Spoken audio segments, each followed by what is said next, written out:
Welcome, welcome, and thank you for watching another episode of me on YouTube or wherever you are. Today I wanted to briefly go into a review about everything I learned in 2012 and the science of reality, or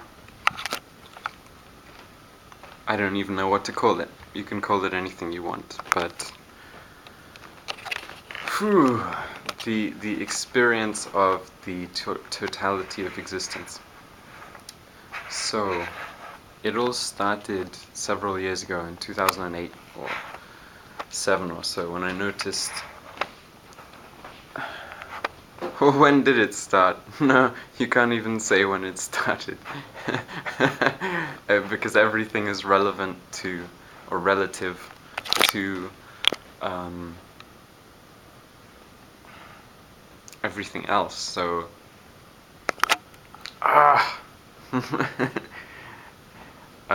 okay, to explain what I mean. Let us look at this and consider. This is the 0 point, or when everything began. And when 0 divided itself and became 2, then you have the first ring of existence, and all of these different colors and experiences and things. And when 2 learned to divide itself again, it became 3, and then you see these patterns of 3-ness. 1, 2, 3. And basically you can link in with all of existence depending on the amount which you're willing to sacrifice and give up and align yourself with the truth, depending on the bad habits and character traits and things which hold you back from going all the way with yourself, for yourself, but also for everyone. Because really, when you tap into the will of the universe, you realize that God and the universe aren't outside of you, but they also go through you. And that's also the key to perpetual energy, because you realize nature can be called a machine, and you're the architect of your own life. You have to give yourself that room for responsibility where you say, this was my will. And I wanted to find out what the truth was. What the truth was if I played this note in the harmony of my own life in this situation. What would happen? What would happen if I said these things or did this in public or private or in myself or outside or wherever I went? And what the I really is, what the self really is, who we are outside of our names. I've been reading this fascinating book lately called Hunting the I, and in India, apparently, when people reach a certain stage of development, they no longer have a name, and then they're just given names by other spiritual people. And an ashram where people go to learn, like a church in the West, is the name for a stage of life. So once you get past all of these stages, and you can start going between, to the far outer rims, and then pull this there, and then go back to where you were, then you've really got the secret. You really know how to love and to find the truth and to motivate yourself into a state of perpetual orgasmic bliss, which makes your heart radiate out and doesn't stop you from doing anything at all which you want to do. You find out you don't have a plot against yourself. Your existence is not conflicting with the ways of the world and the ways of other people, but you can be the missing link, the missing ingredient in the magic soup, or the magic cake or bread, or whatever you want to call it. And you see that, all truth can come together for a purpose. And I think when we look at the way the world is now, something has been placed in the middle of people outside of themselves, which should not be there. And people wander around themselves, they circumambulate, and give their energy away to this thing here, which doesn't really belong there. It's a taking energy, it just takes and takes. And people, in society, give and receive and then give again. But something has happened which shouldn't have happened. And I think the key is also looking at the outside world to see what that is really trying to tell you about yourself. Am I someone who just takes and never gives and can't really receive? Because there's a difference between receiving, being able to accept the love and the good things other people have for you, the truth, the purity, the honesty, not looking at them and judging them or thinking the worst, because you can always twist things in your own mind to think, what if the worst situation is true, and then make an assumption based on your speculation, and then live according to that, and that changes your entire life. And so what I went through after I left university was really a case of making the worst assumptions about the world and about people, and isolating myself, going into such seclusion because I wanted to find out the truth about who I am. But the truth about who you are also only really comes about in situations, because you need mirrors to find out what you are. And there is a world inside, and there are things you can do to prove that you're not just you due to your circumstances, but how is anyone else ever going to know? And more importantly, what are you doing for them if you're not living it? And so that's really what I learned in 2012, going over into 2013. I had a bit of a breakdown in late 2012. A sort of reconstruction, I guess I would call it.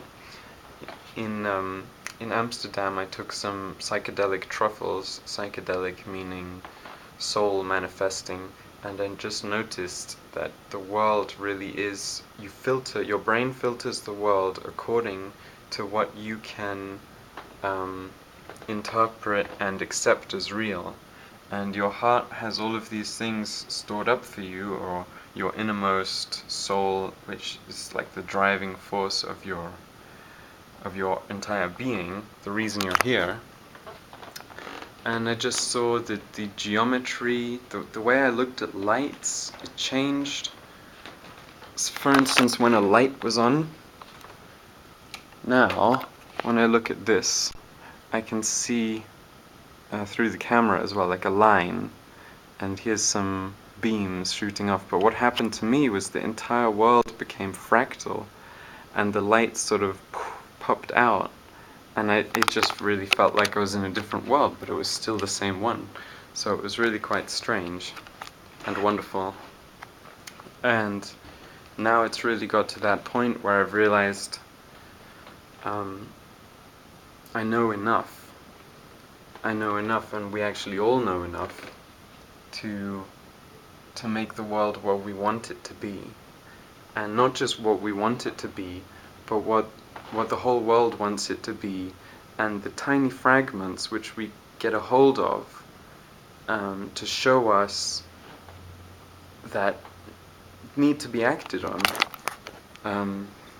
and to sort of keep a hold of the light inside, but also let it free at the same time. I don't know how to put it. It's like turning on a light and letting it shine outside, like switching on a lamp And then if you imagine within yourself you have like mirrors and you have to adjust them so that you can just let the words be spoken and give the message which other people need to hear from you to them.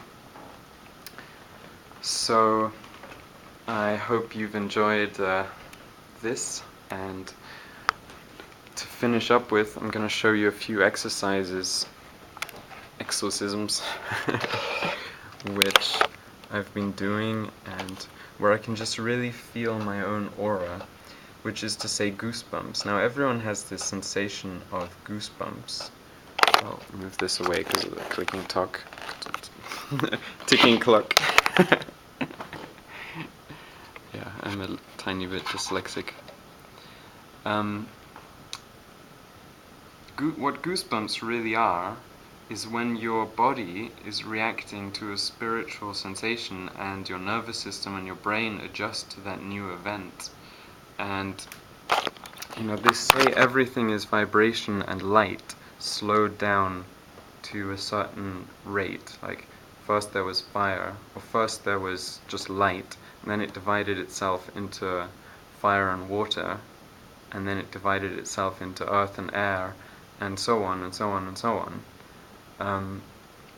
Basically, the light is your causative principle, your will, which you can let free, and then it changes the entire structure of your body and your DNA. And so I just want to encourage everyone to follow those goosebumps, follow that, because it's the beginning of a personal revelation and a journey when you find your purpose and your mission and what you can give to people, and the way you can see that this giving of what you need to give is a type of blessing, and a type of gift you give to yourself by giving it away to other people. It's like, not to be too crude an analogy, but if you go to the toilet, it's the release.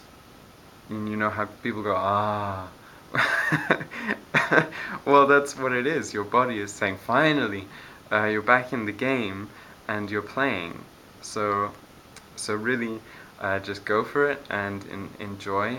And I hope that I've been able to share this and break it down to a level where the principles still make sense, but it's not too broken down that you can't also expand it and apply it to your own life.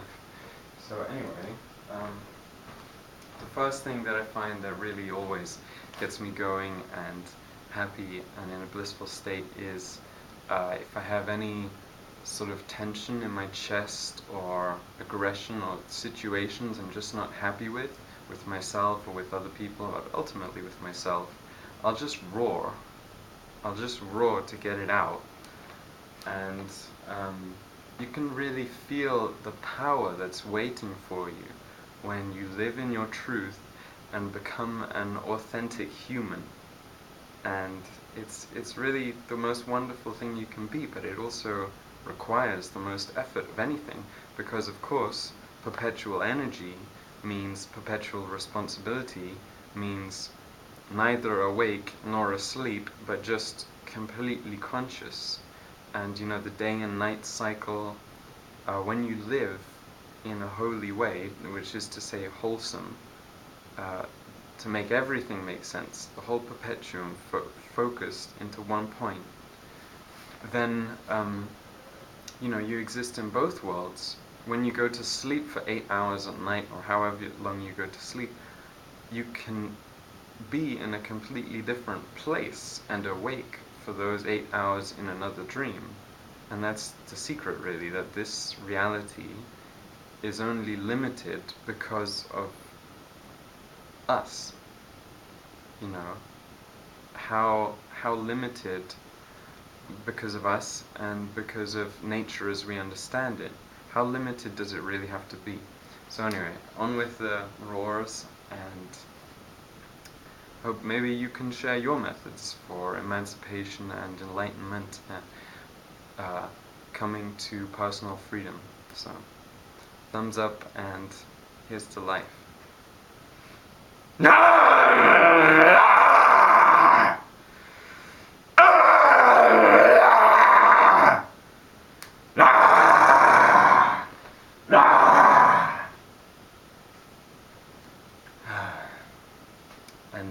do that, you also notice that your voice and your center of balance, which is to say your sense of feeling within yourself, drops to a completely different place within yourself. You get more in touch with your gut feeling and with your heart, and you stop being so cerebral. You know, our society is so cerebral. I mean, I can't show you another camera because I'm using it, but this camera is this externalized, and that's, you know, the ancients didn't need to externalize all of this stuff, not because they were dumb, but because they could see the magic of life.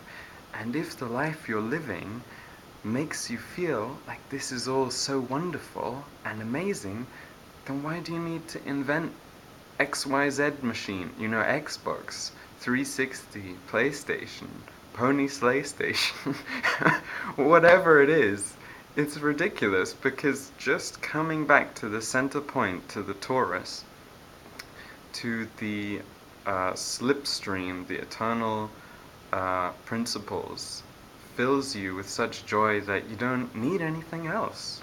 So yeah, apart from that, there is, of course, you know, Tai Chi, and there's all these ancient wisdom traditions and moves, and yoga, which means to join, you know, to join the eternal circle, the human and the family of life.